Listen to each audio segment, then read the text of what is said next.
आज मैं आपके सामने महाभारत से जुड़ी एक ऐसी कहानी प्रस्तुत कर रहा हूं जो न केवल रोचक है बल्कि हमारे जीवन में नैतिकता और कर्मों के महत्व को भी उजागर करती है। महाभारत में श्राप और वरदान दोनों ने महत्वपूर्ण भूमिका निभाई। कई बार वरदानों ने घटनाओं को दिशा दी, लेकिन श्रापों ने भी कई भविष्य की घटनाओं को संचालित किया। आइए महाभारत के 9 प्रमुख श्रापों की विस्तृत कहानी पर नजर डालते हैं, जिनके कारण इतिहास की धारा बदल गई। महाभारत के 9 प्रमुख श्रापों की विस्तृत घटनाएं।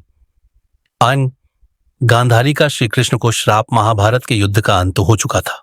पूरा कुरुवंश लगभग समाप्त हो गया था। युद्ध के पश्चात भगवान श्री कृष्ण गांधारी से मिलने गए। गांधारी, जो एक तपस्विनी थीं और अपने पुत्रों की मृत्यु से शोकाकुल थीं, ने श्री कृष्ण से कहा, आपने इस युद्ध को रोका क्यों नहीं? आप भगवान हैं, आप चाहते तो सब कुछ टाल सकते थे। आपने पांडवों और कौरवों को इस विनाश से बचाया क्यों नहीं? जब गांधारी ने अपने सभी 100 पुत्रों की मृत्यु का शोक व्यक्त किया तो उनकी आंखों में गहरा दुख और क्रोध था। अपने पुत्रों का शव देखकर उनका हृदय विदीर्ण हो गया। उन्होंने क्रोधित होकर श्री कृष्ण को श्राप दिया, जिस प्रकार मेरे पुत्र आपसी कलह के कारण नष्ट हो गए, उसी प्रकार आपके यदुवंश के लोग भी आपसी फूट के कारण समाप्त हो जाएंगे, और 36 वर्षों के पश्चात आप भी अपने वंशजों की मृत्यु का दुख देखकर अनाथ की तरह एक साधारण कारण से अपनी मृत्यु को प्राप्त होंगे। गांधारी के इस श्राप ने यदुवंश के अंत की नींव रख दी। भविष्य में श्री कृष्ण के वंशज आपसी लड़ाई में ही मारे गए और स्वयं श्री कृष्ण ने जरा नामक व्याध के हाथों मृत्यु को प्राप्त किया। 2. श्री कृष्ण का अश्वत्थामा को श्राप। महाभारत युद्ध का अंतिम चरण था। अश्वत्थामा ने छल से पांडवों के शिविर में घुसकर द्रौपदी के सभी पुत्रों का वध कर दिया। जब पांडवों को यह पता चला तो वे अश्वत्थामा को पकड़ने गए। अश्वत्थामा ने क्रोध में ब्रह्मास्त्र का प्रयोग कर दिया। अर्जुन ने भी अपना ब्रह्मास्त्र छोड़ा। जब दोनों ब्रह्मास्त्र टकराने वाले थे, तब महर्षि वेदव्यास प्रकट हुए और उन्होंने दोनों को अपने अपने ब्रह्मास्त्र वापस लेने का आदेश दिया। अर्जुन ने आज्ञा का पालन किया, लेकिन अश्वत्थामा यह विद्या नहीं जानता था। उसने ब्रह्मास्त्र को उत्तरा के गर्भ में पल रहे शिशु परीक्षित की ओर मोड़ दिया। यह देख श्री कृष्ण क्रोधित हो गए। उन्होंने अश्वत्थामा को श्राप दिया, तुमने निर्दोष शिशु की हत्या का प्रयास किया है, इसलिए तुम 3000 वर्षों तक पृथ्वी पर भटकते रहोगे। तुम्हारे शरीर से पीप और लहू की दुर्गंध निकलेगी। कोई भी तुम्हारे पास नहीं आएगा। तुम अकेलेपन में तड़पते हुए वन में जीवन घटोत्कच को द्रौपदी का श्राप। पौराणिक कथाओं के अनुसार जब घटोत्कच पहली बार अपने पिता भीम के राज्य में आया तो उसने अपनी मां हिडिंबा की आज्ञा का पालन करते हुए द्रौपदी को कोई सम्मान नहीं दिया। घटोत्कच के इस व्यवहार से द्रौपदी को गहरा अपमान महसूस हुआ और वह क्रोध से भर गई। द्रौपदी ने क्रोधित होकर घटोत्कच पर चिल्लाते हुए कहा कि वह कोई साधारण स्त्री नहीं है, बल्कि युधिष्ठिर की महारानी है, ब्राह्मण राजा की पुत्री है और उसकी प्रतिष्ठा पांडवों से भी अधिक है। उसने घटोत्कच पर आरोप लगाया कि उसने अपनी दुष्ट राक्षसी मां हिडिंबा के कहने पर अर्षियों, राजाओं और बड़ों से भरी सभा में उसका अपमान किया है। यह बात द्रौपदी के लिए असहनीय थी और अपने अपमान से आहत होकर उसने घटोत्कच को श्राप दिया, जा दुष्ट, तेरा जीवन बहुत छोटा होगा। तू किसी वीर गति को प्राप्त नहीं करेगा, बल्कि बिना किसी लड़ाई के ही मारा जाएगा। यह भी कहा जाता है कि यदि द्रौपदी का यह श्राप न होता तो घटोत्कच अकेले ही अपनी शक्ति और पराक्रम से कौरव सेना का संपूर्ण नाश कर सकता था, लेकिन श्राप के कारण उसकी शक्तियां और जीवन दोनों सीमित हो गए। द्रौपदी के इस श्राप का महाभारत के युद्ध में गहरा प्रभाव पड़ा। 4. अंबा का शाप। महाभारत की कथा में सत्यवती के पुत्र विचित्र वीर्य के युवा होने पर भीष्म ने काशीराज की 3 पुत्रियों अंबा, अंबिका और अंबालिका का बलपूर्वक हरण कर लिया। उनका उद्देश्य था इन राजकुमारियों का विवाह विचित्र वीर्य से कराना, ताकि शांतनु के वंश को आगे बढ़ाया जा सके। भीष्म ने यह कार्य अपनी प्रतिज्ञा और अपने पिता के कुल को बढ़ाने की जिम्मेदारी के चलते किया। लेकिन तीनों में से बड़ी राजकुमारी अंबा का हृदय पहले ही शाल्वराज के प्रति समर्पित था। यह जानने के बाद भीष्म ने अंबा को विवाह से मुक्त कर दिया और उसे शाल्वराज के पास भेज दिया। परंतु जब अंबा ने शाल्वराज से विवाह का अनुरोध किया तो शाल्वराज ने उसे स्वीकार करने से मना कर दिया, यह कहकर कि वह अब भीष्म द्वारा हरण की जा चुकी है और उसे अपनाना उसके लिए संभव नहीं। अंबा इस अपमान और असहाय स्थिति से व्यथित हो गई। उसने न्याय पाने के लिए महापराक्रमी परशुराम की शरण ली, लेकिन परशुराम भी उसे न्याय दिलाने में असमर्थ रहे।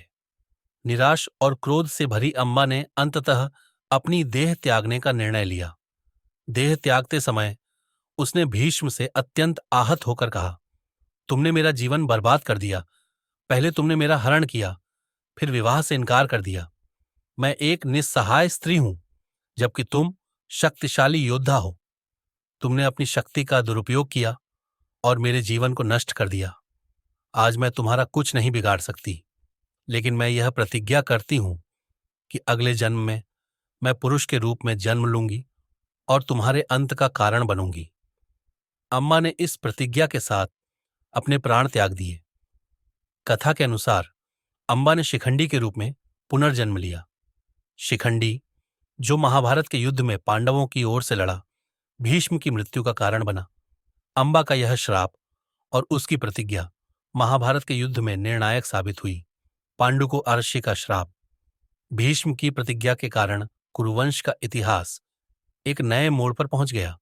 धृतराष्ट्र के अंधे होने के कारण हस्तिनापुर का शासन पांडु को सौंपा गया। एक दिन राजा पांडु अपनी दोनों रानियों कुंती और माद्री के साथ आखेट शिकार के लिए गए। जंगल में शिकार करते हुए उन्होंने एक मृग को देखा और भ्रमवश उस पर बाण चला दिया। दुर्भाग्यवश वह मृग नहीं बल्कि एक आर्षी थे, जो अपनी पत्नी के साथ सहवासरत थे। उसी अवस्था में बाण लगने से आर्षी की मृत्यु हो गई। मरने से पहले आर्षी ने पांडु को श्राप दिया, जैसे मेरी मृत्यु इस अवस्था में हुई है, वैसे ही जब भी तुम अपनी पत्नियों के साथ सहवास करोगे, तुम्हारी भी मृत्यु हो जाएगी। इस श्राप ने पांडु को गहरे संकट में डाल दिया, क्योंकि उस समय उनकी कोई संतान नहीं थी। पांडु ने कुंती को देवताओं का आवाहन करने के लिए राजी किया। कुंती ने धर्मराज, वायु और इंद्रदेव का आवाहन किया, जिससे उन्हें क्रमशः युधिष्ठिर, भीम और अर्जुन नाम के पुत्र प्राप्त हुए। इसके बाद माद्री ने भी कुंती के बताए अनुसार अश्विन कुमारों का आवाहन किया, जिससे उन्हें नकुल और सहदेव नाम के जुड़वां पुत्र हुए। इस प्रकार पांडु के 5 पुत्र हुए, जिन्हें बाद में पांडव के नाम से जाना गया। हालांकि पांडु अपने श्राप को भुलाकर एक दिन माद्री के साथ सहवास करने का प्रयास किया। परिणाम स्वरूप श्राप के अनुसार उसी समय उनकी मृत्यु हो गई। पांडु की मृत्यु के बाद हस्तिनापुर का सिंहासन धृतराष्ट्र को सौंप दिया गया। पांडु के इस श्राप और उसके परिणाम स्वरूप हुई घटनाओं ने महाभारत की कथा में एक महत्वपूर्ण भूमिका निभाई और कुरुवंश के इतिहास को हमेशा के लिए बदल दिया। 6. कर्ण को मिला श्राप। कथा के अनुसार जब द्रोणाचार्य ने कर्ण को ब्रह्मास्त्र विद्या सिखाने से इनकार कर दिया, तो कर्ण ने परशुराम की शरण ली। परशुराम ने प्रण लिया था कि वे अपनी दिव्य विद्याएं केवल ब्राह्मणों को ही सिखाएंगे, क्योंकि उस समय इन विद्याओं के दुरुपयोग का खतरा बढ़ गया था। उस काल में ब्राह्मण का अर्थ केवल जाति से नहीं, बल्कि तपस्वी, विनम्र, ब्रह्मज्ञानी और कुशाग्र व्यक्तियों से था।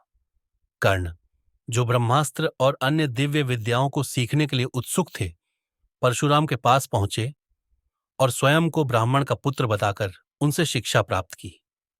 परशुराम ने कर्ण को ब्रह्मास्त्र सहित अन्य सभी अस्त्र शस्त्रों की शिक्षा दी, लेकिन एक दिन परशुराम को कर्ण के इस छल का पता चल गया। वह यह जानकर अत्यंत क्रोधित हुए कि कर्ण ने उनसे झूठ बोलकर ज्ञान अर्जित किया था। आहत होकर परशुराम ने कर्ण को श्राप दिया, तुमने मुझसे जो भी विद्या सीखी है वह छल से सीखी है, इसलिए जब तुम्हें इन विद्याओं की सबसे अधिक आवश्यकता होगी, उसी समय तुम उन्हें भूल जाओगे और कोई भी दिव्यास्त्र का उपयोग नहीं कर पाओगे। यह श्राप कर्ण के जीवन में एक बड़ी त्रासदी का कारण बना। महाभारत के युद्ध में अर्जुन से युद्ध के दौरान जब कर्ण को ब्रह्मास्त्र का उपयोग करना था, तब यह श्राप सत्य हुआ और कर्ण अपने ज्ञान को भूल गए। कर्ण का यह श्राप और उनकी त्रासदी उनके जीवन की सबसे दुखद घटनाओं में से एक मानी जाती है। 7. अर्जुन को मिला श्राप। अर्जुन जब सशरीर इंद्र सभा में गए तो उनके स्वागत में उर्वशी, रंभा और अन्य अप्सराओं ने नृत्य किया। अर्जुन के रूप और सौंदर्य से मोहित होकर अप्सरा उर्वशी उनके निवास स्थान पर आई और उन्हें प्रणय निवेदन किया। उर्वशी ने अपनी काम वासना को उचित ठहराने के लिए कई तर्क दिए और कहा कि इसमें कोई दोष नहीं है, लेकिन अर्जुन ने अपने दृढ़ इंद्रिय संयम और नैतिक मूल्यों का परिचय देते हुए उर्वशी के प्रस्ताव को ठुकरा दिया। उर्वशी, जो अपनी कामुकता और तर्कों से अर्जुन को रिझाने में असफल रही, क्रोध में आकर अर्जुन को श्राप दे दिया। तुम 1 वर्ष तक नपुंसक रहोगे। अर्जुन ने उर्वशी के श्राप को सहर्ष स्वीकार कर लिया, लेकिन अपने संयम को नहीं तोड़ा। जब यह बात अर्जुन के पिता इंद्र को पता चली तो उन्होंने अर्जुन की प्रशंसा करते हुए कहा, हे पुत्र, तुमने अपने इंद्रिय संयम से ऋषियों को भी परास्त कर दिया। तुम जैसे पुत्र को पाकर तुम्हारी माता कुंती वास्तव में धन्य है। उर्वशी का यह श्राप तुम्हारे लिए वरदान सिद्ध होगा। वनवास के 13वें वर्ष में जब तुम्हें अज्ञातवास करना होगा, तब यह श्राप सहायक बनेगा। इसके बाद तुम अपना पुरुषत्व पुनः प्राप्त कर लोगे। उर्वशी के इस श्राप के कारण अज्ञातवास के समय अर्जुन ने विराट राज के महल में नर्तक वेश धारण कर बृहन्नला नाम से निवास किया।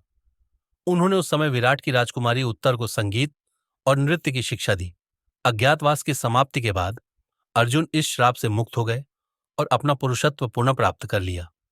यह घटना अर्जुन के संयम, नैतिकता और धर्म का एक उदाहरण मानी जाती है। 8. दुर्योधन को मिला शाप।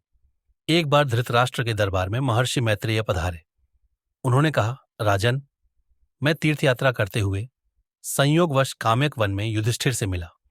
वे इस समय तपोवन में निवास कर रहे हैं, जहां उनके दर्शन के लिए कई ऋषि मुनि आते हैं। मैंने वहां सुना कि तुम्हारे पुत्रों ने छल पूर्वक जुए में पांडवों को हराकर उन्हें वनवास पर भेज दिया। यह बात सुनकर मैं यहां आया हूं। महर्षि मैत्रेय ने धृतराष्ट्र से बात करते हुए दुर्योधन को संबोधित कर कहा, तुम जानते हो कि पांडव कितने वीर और शक्तिशाली हैं। शायद तुम्हें उनकी शक्ति का अंदाजा नहीं है, इसलिए तुम इस प्रकार का व्यवहार कर रहे हो। मेरी बात मानो और उनसे मेल कर लो। गुस्से में आकर ऐसा अनर्थ मत करो। महर्षि की यह सलाह सुनकर दुर्योधन को बहुत क्रोध आ गया। उसने व्यंग्यपूर्ण मुस्कान के साथ जमीन कुरेदनी शुरू कर दी और अपनी जांघ पर हाथ से ताल ठोंकते हुए अपमानजनक ढंग से महर्षि की बातों को अनसुना कर दिया। दुर्योधन का यह अहंकार और उद्दंडता देखकर महर्षि मैत्रेय क्रोधित हो गए। उन्होंने दुर्योधन को श्राप दिया, तू मेरा अपमान करता है और मेरी बात शांतिपूर्वक सुनने के लिए तैयार नहीं है। जिस जांघ पर तू ताल ठोंक रहा है, उसे भीम अपनी गदा से तोड़ देगा। महर्षि का यह श्राप महाभारत के युद्ध के दौरान सत्य सिद्ध हुआ। कौरव और पांडवों के बीच भयंकर युद्ध हुआ और अंतिम द्वंद्व में भीम ने अपनी गदा से दुर्योधन की जांघ पर वार कर दी। दुर्योधन की जांघ टूट गई और इसी के साथ उसकी पराजय और पतन सुनिश्चित हो गया। 9. श्रृंगी आर्षिका परीक्षित को श्राप। पांडवों के स्वर्गारोहण के बाद उनके पुत्र अभिमन्यु के बेटे परीक्षित ने हस्तिनापुर की गद्दी पर बैठकर राज्य की जिम्मेदारी संभाली। राजा परीक्षित के शासनकाल में पूरे राज्य में समृद्धि और सुख का वातावरण था और उनके निर्णयों से सभी लोग प्रसन्न रहते थे। एक दिन राजा परीक्षित शिकार के लिए वन में गए और शिकार करते करते बहुत दूर निकल गए। रास्ते में उन्हें शमीक नामक एक महान ऋषि ध्यान की अवस्था में बैठे हुए दिखाई दिए। राजा परीक्षित ने सोचा कि यह एक महान ऋषि है, उनसे कुछ ज्ञान प्राप्त करना चाहिए, लेकिन यह ऋषि ध्यान में थे और मौन धारण किए हुए थे। राजा ने कई बार उन्हें पुकारा और संवाद करने की कोशिश की, लेकिन ऋषि ने बिना कोई प्रतिक्रिया दिए ध्यान जारी रखा। यह देखकर राजा परीक्षित को गहरा क्रोध आया। और गुस्से में आकर उन्होंने पास में पड़ा एक मरा हुआ सांप उठाया और उसे शमीक राशि के गले में डाल दिया। यह अपमानकारी कृत्य शमीक राशि के लिए असहनीय था, लेकिन वह शांतिपूर्वक ध्यान में लीन रहे और किसी प्रकार का प्रतिकार नहीं किया। जब शमीक राशि के पुत्र श्रृंगी को यह बात पता चली तो वह बहुत नाराज हुए और अपने पिता के अपमान का प्रतिशोध लेने का फैसला किया। उन्होंने राजा परीक्षित को श्राप दिया, तुमने मेरे पिता का अपमान किया है और तुम्हारे क्रोध और अभिमान के कारण तुम्हें गंभीर परिणाम भुगतने होंगे। आज से 7 दिन बाद तक्षकनाग तुम्हें डंस कर तुम्हारी मृत्यु का कारण बनेगा। श्रृंगी आर्षि का यह श्राप राजा परीक्षित के लिए मृत्यु का निश्चित संदेश था। राजा परीक्षित ने अपने कर्मों का पश्चाताप नहीं किया और 7 दिन बाद जैसे ही श्राप का समय आया, तक्षकनाग ने उन्हें डंस लिया, जिसके परिणाम स्वरूप राजा परीक्षित की मृत्यु हो गई। यह घटना उनके जीवन का प्रमुख मोड़ साबित हुई और इससे यह संदेश भी मिलता है कि किसी भी प्रकार के क्रोध और अहंकार से बहुत बुरा परिणाम सामने आ सकता है। दोस्तों, महाभारत की ये कहानियां हमें यह सिखाती हैं कि हमारे कर्मों का प्रभाव केवल वर्तमान पर नहीं बल्कि भविष्य पर भी पड़ता है। अंत में आपसे अनुरोध है कि अगर आपको यह कहानी पसंद आई हो तो कृपया वीडियो को लाइक, शेयर, कमेंट्स और सब्सक्राइब करें। आपकी प्रेरणा से हम और भी ऐसी शिक्षाप्रद, नैतिक और प्रेरणादायक कहानियां आपके लिए लेकर आएंगे। धन्यवाद।